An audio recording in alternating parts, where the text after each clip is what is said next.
Televisa presenta.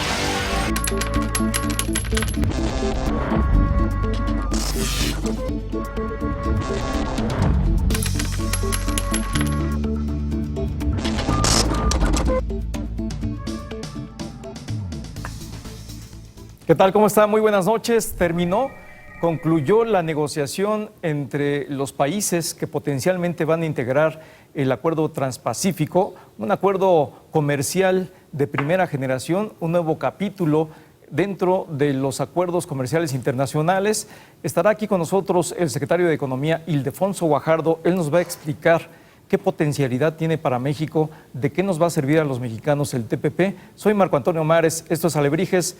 Mari Carmen Cortés, ¿cómo estás? Muy buenas noches. Muy buenas noches. También va a estar aquí con nosotros Jaime Ruiz Sacristán. Él es el presidente de la Bolsa Mexicana de Valores y nos va a hablar sobre las FIBRAs E. Ya finalmente se lanzaron oficialmente con todo el campanazo por parte del secretario de Hacienda, pero aún no salen de la COFEMER, o sea, todavía tendremos que esperar hasta el año que entra para verlas. Pepe Yuste, muy buenas noches. ¿Qué tal? Buenas noches. Y bueno, ya hay Premio Nobel de Economía, es Angus Deaton, y él, bueno, pertenece a la Universidad de Princeton. ¿A qué se dedica? Al tema de los estudios de bienestar e ingreso, y desde luego el tema de desigualdad e inequidad. Vamos a ver cómo se mide bien realmente los ingresos, se tienen que medir bien los ingresos de las sociedades para realmente llegar a un tema de bienestar. Nos implica mucho en México, lo vamos a estar comentando.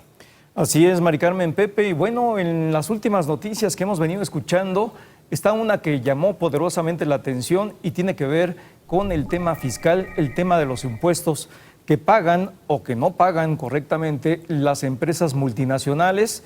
El secretario de Hacienda y Crédito Público, Luis Videgaray, dijo que hay una veintena de este tipo de empresas en México que ya incluso están bajo la lupa del Servicio de Administración Tributaria del SAT para que paguen para que paguen adecuadamente sus impuestos. Y este tema no solamente es exclusivo de México, es a nivel internacional. Se está llevando por parte de la Organización para la Cooperación y el Desarrollo Económico una política global integral entre los países que integran a este club de ricos, precisamente para llevar adelante todas las medidas necesarias y que las multinacionales paguen adecuadamente sus impuestos. Hay una evasión potencial de 240,000 millones de dólares, según los cálculos de las autoridades, que se estaría haciendo a la fecha por parte de estas multinacionales y que en breve estarían teniendo que ponerse pues, en óptimas condiciones para regularizar su pago de impuestos. Un tema muy importante.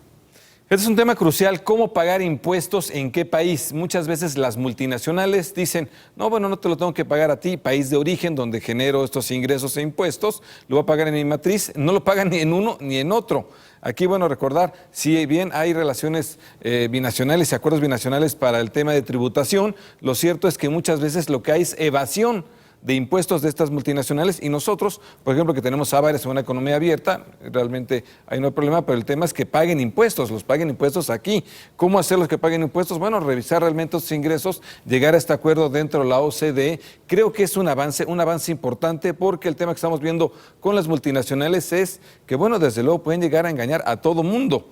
Lo vimos, y no por estar en contra de ellas, al contrario, desde luego tiene que existir y qué bueno que haya una economía abierta, pero lo vimos en el caso de Volkswagen, un engaño mundial que hubo con Volkswagen, y lo hemos visto en otros casos, y en este caso de impuestos, desde luego lo hacen así, que yo creo que este es un avance realmente para hacer que paguen impuestos, ¿dónde? Bueno, donde se genera precisamente ese impuesto, que lo pagan en el país de ese origen. No, y es algo en verdad muy importante, en inglés se le llama el BEPS, que es erosión de la base imponible y el traslado de beneficios o utilidades, y no solamente abarca la OCDE, va más allá, va también para el G20, se va a realizar la próxima reunión del G20 en Turquía, el 15 y 16 de noviembre, ahí se va a presentar esta iniciativa. ¿Y qué es lo que hacen estas empresas grandototototas? Lo que hacen es que, pues digamos, tienen, en lugar de pagar sus impuestos sobre la renta en el país donde están realmente generando la utilidad, lo que hacen es que la trasladan a un paraíso fiscal donde o pagan mucho menos impuestos, por ejemplo, le voy a pagar aquí el 30, se van a no sé dónde, donde pagan el 15 o no pagan nada de impuestos,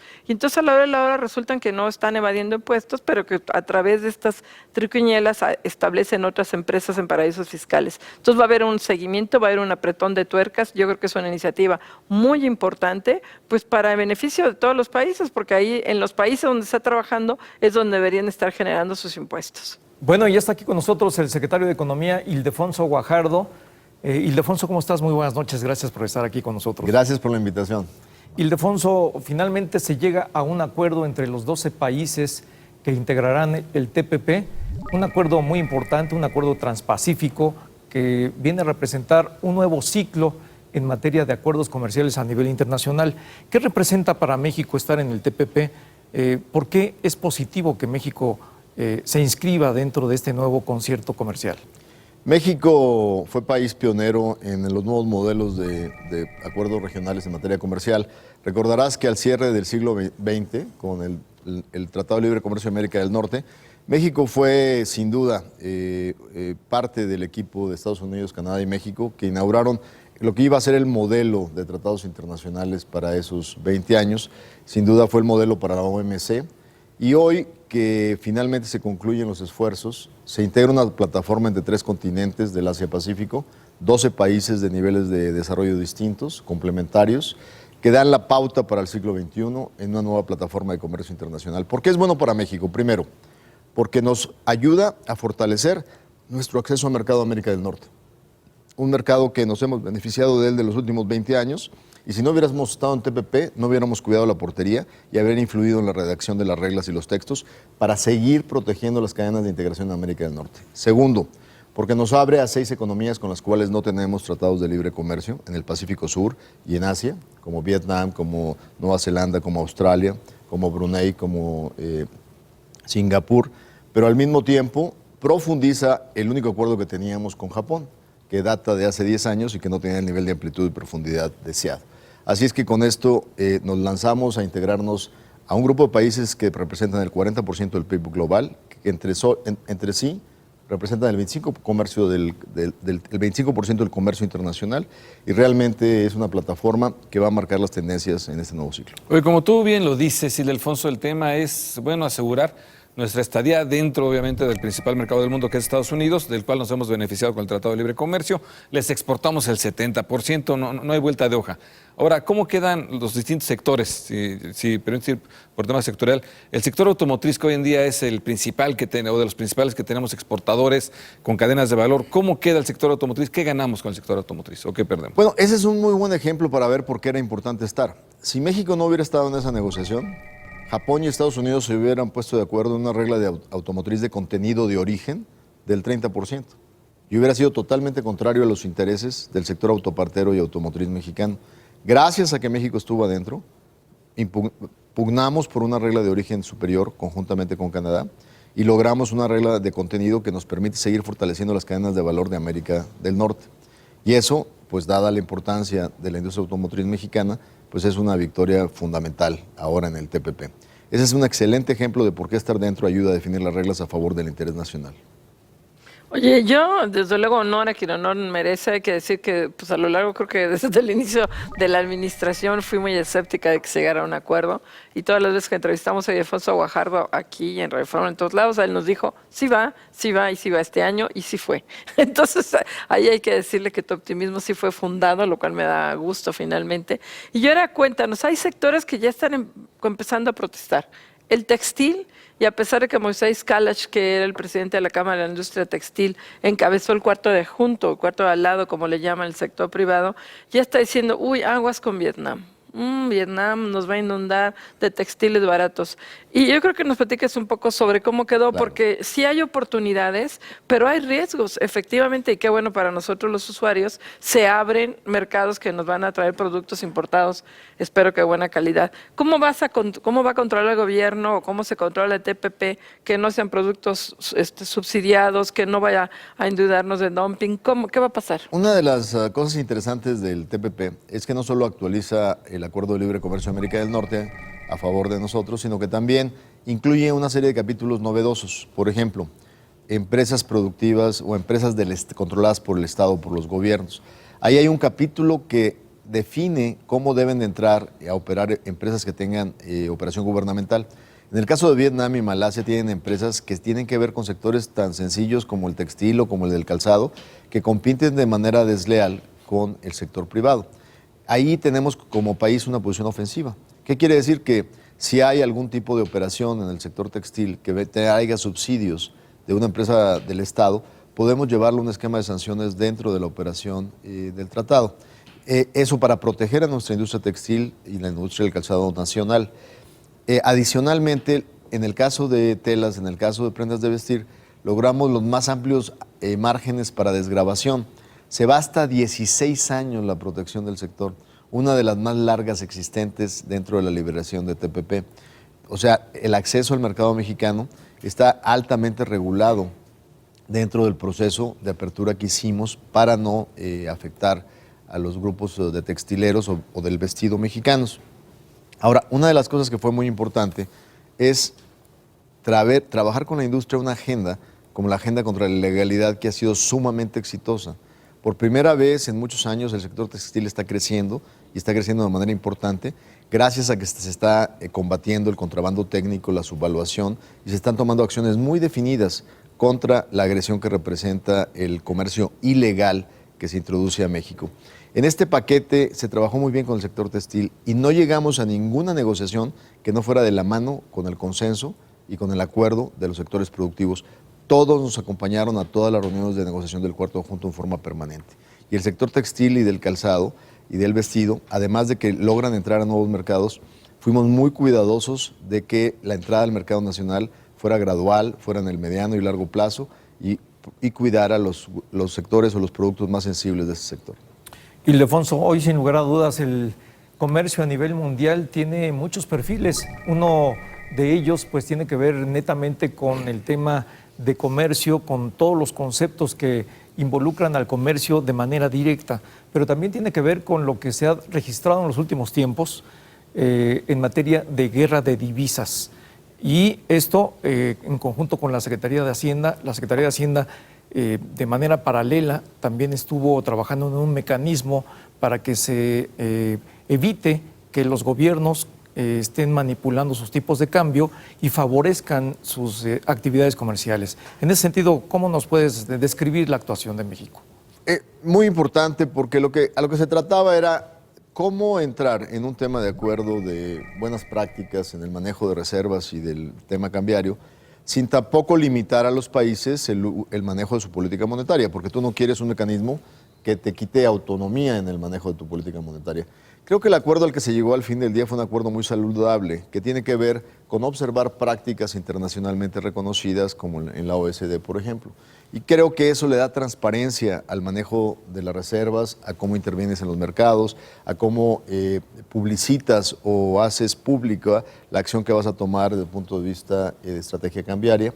Y eso ayuda a que si hay algún país que se vea tentado por hacer más competitivo sus exportaciones a través de una manipulación cambiaria, pues queda expuesto a la hora de intentar hacerlo. Eso fue muy saludable. Afortunadamente, no es intrusiva en el manejo de la política monetaria. Eso es. Otros temas que hay también sectoriales, Ildefonso, es el de la leche, donde Nueva Zelanda es potencia, Australia, en fin. Aquí tenemos temor los ganaderos mexicanos de manera natural. Y el de medicinas, que con la parte de biotecnológicos, de cuánto va a ser por fin, cómo decide México si va a ser a 5 años la protección, a 8. Cuéntanos de estos. Mira, en el tema lácteo, yo personalmente, en el último día de negociaciones, fue uno de los temas que cerraron al final. Hablé personalmente con los representantes del sector, porque para mí fue un gran logro desde el punto de vista de un tema defensivo para México. Porque si consideras Nueva Zelanda, pues ¿cuál era su objetivo para entrar al TPP? Pues es el productor más eficiente de lácteos en el mundo y es su principal producto de exportación. Entonces, si tú fueras neozelandés, tú lo que quisieras es libre comercio en lácteos. Y la presión porque eso fuera era muy amplia. Y tú sabes, en una negociación, pues todo el mundo tiene que ganar algo para poderla justificar. El haber logrado de la mano con el sector lácteo ofrecer cuotas que no son cuotas que pongan en riesgo o en estabilidad del mercado lácteo mexicano y no permitir el libre comercio al final del día, argumentando que Japón tampoco va a llegar a libre comercio en 4 o 5 productos agrícolas sensibles, nos ayudó a contener esa ambición. Y finalmente logramos establecer un acuerdo donde de la mano de la industria láctea pusimos algunos accesos para Nueva Zelanda y para Australia, ambos conjuntamente, en los productos más sensibles, quesos, leche en polvo, mantequillas, en donde la verdad es que al fin del día no usamos ni siquiera el margen que nos dieron en un proceso en donde fue muy difícil la negociación, pero logramos algo sensible y cuidando mucho la sensibilidad del sector. Oye, entre los críticos del TPP está Joseph Stiglitz, que publicó un artículo la semana pasada muy duro contra la aprobación del TPP, que hay que decir que eso fue una iniciativa de Barack Obama en su inicio, diciendo, entre otras cosas, que ayuda a las empresas transnacionales a tener arbitrajes jurídicos y en especial en el caso de las tabacaleras, las ayuda al impedir que se apliquen regulación en contra del tabaco. ¿Qué hay sobre esto? Porque Joseph Stiglitz no es cualquier hijo de vecino, saben que tiene un buen peso.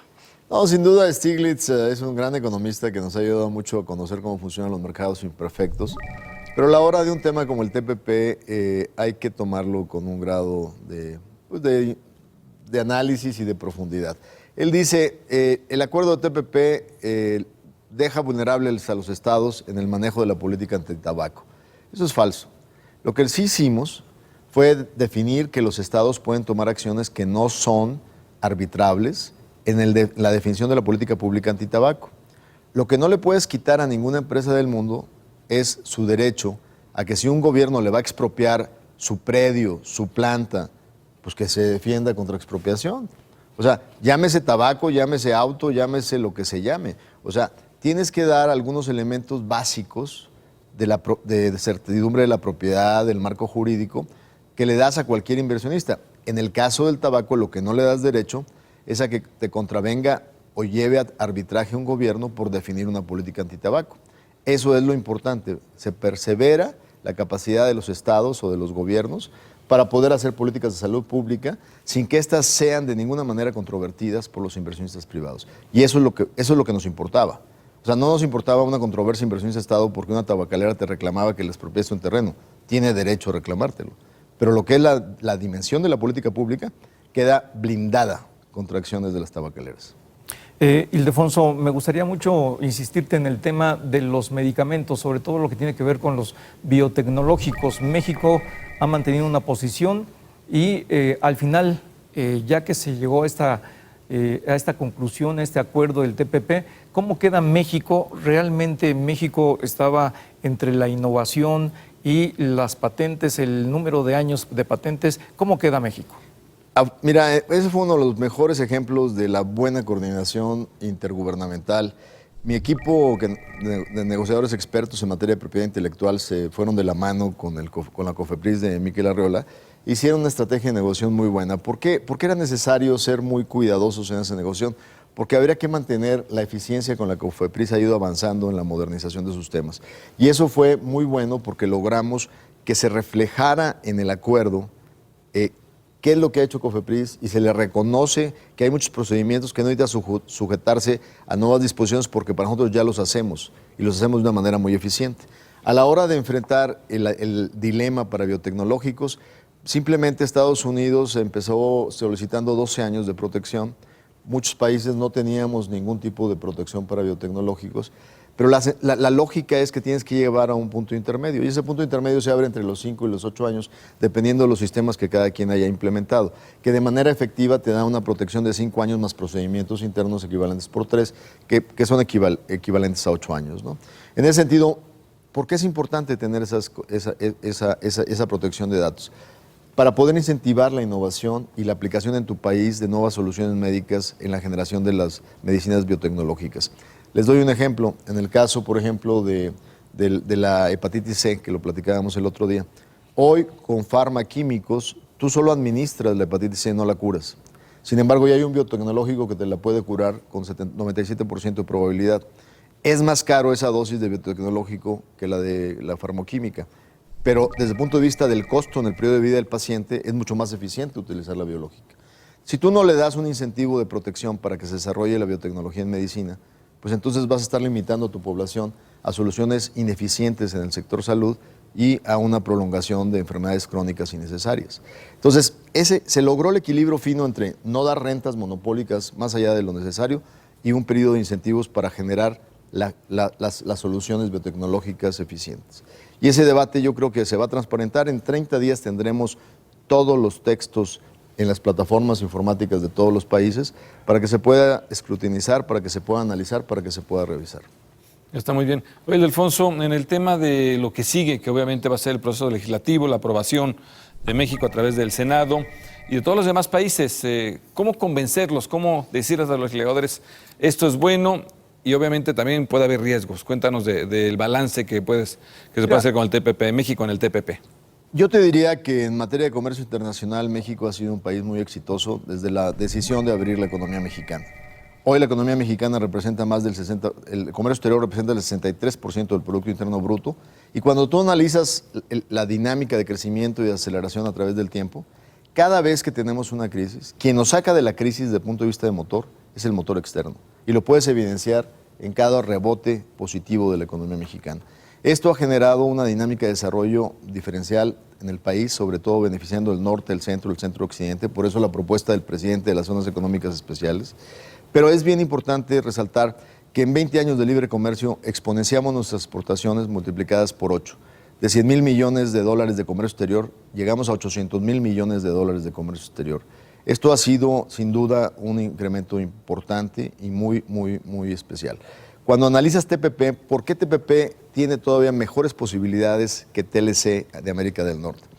Porque hoy, a diferencia de hace 20 años, lo hace sobre la base de reformas estructurales hechas por el Ejecutivo, por el Presidente de la República y por el Legislativo, que le dan una nueva plataforma con posibilidades de beneficiar a las cadenas de valor, a las pequeñas y medianas empresas de México en la generación de trabajo. Antes, con NAFTA o TLC de América del Norte, no tenías una buena ley de competencia económica, no tenías el mercado energético abierto, tenías mercados financieros poco competitivos, tenías una restricción en el mercado laboral, no habría reforma educativa. Si vemos la nueva base de proyección sobre la cual esta nueva plataforma de comercio exterior se diseña, eso te da elementos para poder bajar los beneficios a la pequeña y a la mediana empresa, hacer una economía más competitiva, aprovechar la energía suficiente y a bajos costos. Entonces, estamos en mejor posición para poder tomar todas las ventajas de esta integración productiva, que nos lleva a un mercado que representa el 40% del PIB mundial, el 25% del comercio internacional, y que es una plataforma muy importante, sobre todo frente a un multilateralismo de la OMS, de la Organización Mundial del Comercio, que va muy lento. Tengo entendido que en los 12 países o se aprueba o se rechaza, no hay forma de cambiarlo por parte de los respectivos congresos. ¿Qué pasaría si en algún país un congreso no lo aprueba? ¿Se entraría en vigor o no? Me decían que 6 y 7. Y otro tema, pero el mismo tema, si no puede el Congreso mexicano hacer nada, el Senado, el secretario de Hacienda hablaba hace unas semanas, se me hizo muy interesante, de mecanismos cambiarios para impedir que en el marco del TPP, Vietnam, algunos países, no mencionó países, pudieran manipular el tipo de cambio y que se iba a trabajar con el Congreso en este tipo de soluciones. ¿Estas soluciones serían fuera del TPP? Fuera del TPP. A ver, cuéntanos un poco. Bueno, primero los tiempos. Ahorita estamos haciendo la revisión de los textos, legal de los textos, lo que le llamamos el legal scrubbing, la limpieza legal de los textos. Estamos haciendo las traducciones. Estaremos subiendo los capítulos conforme ya están terminados a la plataforma informática y en menos de 30 días, a máximo 30 días, estarán todos los textos de los acuerdos negociados. Este debate de que si fue un acuerdo en secrecía o no, a ver, seamos muy claros. Mientras se desarrolla la negociación, las consultas se hacen con los sectores directamente interesados. Tuvimos más de 1,100 reuniones con el sector privado mexicano. Tuvimos muchas reuniones y informaciones después de cada ronda al Senado de la República, con el grupo especial designado y también con algunos organismos de la sociedad civil en temas como Internet y otro tipo de elementos. Después de revisar los textos y de traducirlos y de ponerlos disponibles, estaremos, dependiendo de los requisitos de cada país, siguiendo procesos internos. Nosotros iremos a informar a las comisiones, estaremos en contacto con el Senado de la República, aclararemos dudas, lo presentaremos ante diferentes foros y esperamos que el primer trimestre del próximo año se esté ratificando por parte de los presidentes de los 12 países. Una vez ratificado, cada país lo va a meter en el proceso de aprobación, ya sea legislativo o cortes, dependiendo del país, para su aprobación. Dentro del tratado hay una cláusula que determina que daremos 24 meses para que todo el mundo adecue lo que tenga que adecuar para que el TPP entre en operación, ya también incluyendo sus procesos legislativos de aprobación. A los 24 meses, si hay 6 países que lo hayan aprobado y juntos representan el 85% del Producto Interno Bruto, eso es suficiente para que el TPP entre en operación. Pues está muy bien, Ildefonso. Aquí yo creo que la expectativa, la potencialidad es muy, muy prometedora. Decías que podría tener un efecto multiplicador mucho mayor que el que tuvo el TLC en el comercio. ¿Se ha calculado el impacto para México? Hubo un estudio de impacto que fue ordenado por la Secretaría que habla aproximadamente de 150,000 millones de dólares de impacto en los primeros 5 años. O sea, como decíamos, NAFTA superó todas las expectativas. Los cálculos de NAFTA todos se quedaron cortos. Nadie esperó que íbamos a incrementar nuestras exportaciones por 7, 8 veces. Actualmente exportamos alrededor de 400,000 millones de dólares. Quiere decir que empezamos exportando 50,000 millones de dólares. O sea, ese potencial de crecimiento que tuvo NAFTA en 20 años, lo estamos observando de manera dinámica en los primeros 5 años del TPP a 150,000 millones de dólares de empuje de las exportaciones. Bueno, pues ahí están ya los temas del TPP, este acuerdo de asociación Transpacífico. Lo seguiremos platicando mucho contigo, Ildefonso. De verdad, muchas gracias por estar con nosotros. Gracias por la invitación y estaremos muy activos difundiendo esto porque estamos totalmente conscientes de que el poder difundirlo, desmenuzarlo y que se conozca en todos los sectores de la sociedad mexicana es muy importante, sobre todo ante la luz de los beneficios que la apertura y la integración global ha traído para México. Así es, muchas gracias. Bueno, fue Ildefonso Guajardo, el secretario de Economía, principal negociador del gobierno mexicano en toda esta cuestión del acuerdo de asociación Transpacífico. Quédese con nosotros, regresamos con el tema de fibra E, que es lo que presentaban en la Bolsa Mexicana de Valores. Tenemos al presidente de la Bolsa, Jaime Ruiz Sacristán. Quédese.